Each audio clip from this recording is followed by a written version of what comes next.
एक एक कर कई देशों ने दिया पुतिन को बड़ा धोखा। तो पीएम मोदी ने साफ किया, दोस्त पुतिन नो टेंशन। चीन दिन में साथ देता है, रात में छुरा घोंप देता है।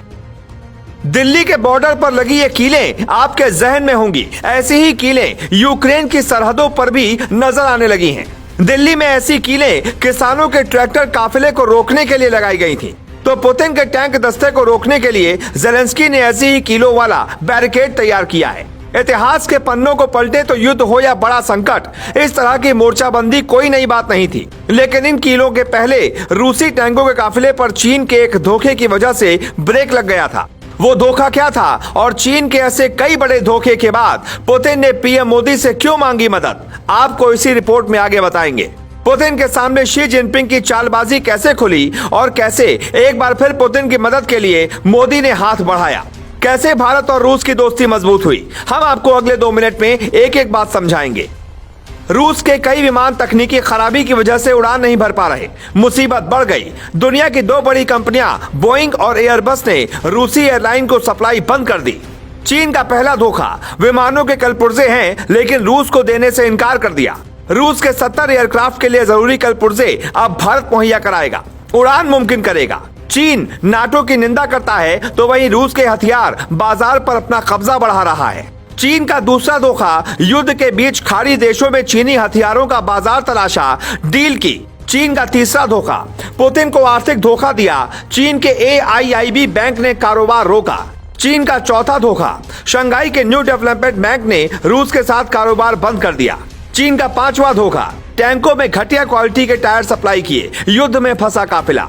यूक्रेन की सेना के खुफिया विभाग ने जेलेंस्की को सूचना दी है कि कीव की घेराबंदी के लिए रूस के मध्य और पूर्वी इलाके से पुतिन ने कई टुकड़ियां मूव कर दी हैं। इससे पहले 28 फरवरी को यह खबर आई थी कि रूसी सेना और टैंकों का 64 किलोमीटर लंबा काफिला राजधानी कीव की तरफ बढ़ रहा है। लेकिन इस काफिले पर ब्रेक भी चीन की वजह से ही लगा था। रूसी टैंकों में चीन के टायर लगे थे। इन टायरों ने पुतिन को ऐसा धोखा दिया कि उन्हें पूरी रणनीति बदलनी पड़ी। आपको बता दें, यूक्रेन के साथ युद्ध शुरू होने के बाद से पुतिन और मोदी की लगातार बातचीत हो रही है। भारतीय छात्रों की सुरक्षा के लिए पुतिन ने कई शहरों में युद्ध विराम की घोषणा की, कीव पर अटैक की रफ्तार कम की। शी जिनपिंग की शातिर चालों के बीच पीएम मोदी पर पुतिन का भरोसा हमेशा कायम रहा।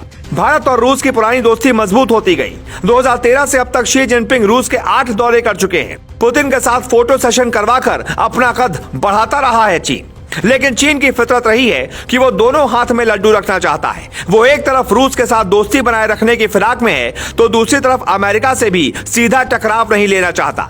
वहीं रूस के साथ भारत के रिश्ते अलग ही रहे हैं। पुतिन और मोदी की केमिस्ट्री भी दुनिया देखती रही है। मोदी के एक फोन पर कैसे पुतिन एक्शन में आ जाते हैं, दुनिया अच्छे से जानती है। यूएन में रूस के खिलाफ प्रस्तावों के दौरान तो चीन ने भारत की तरह तटस्थ दिखने की कोशिश की, लेकिन वो बहुत लंबे समय तक अपने इस दोस्ताना स्टैंड पर कायम नहीं रह पाया। चीन की ये फितरत रही है। हिंदी चीनी भाई भाई वाले नारों को कैसे चीन ने भारत की पीठ में खंजर घोंपने के लिए इस्तेमाल किया, ये दुनिया देख चुकी है।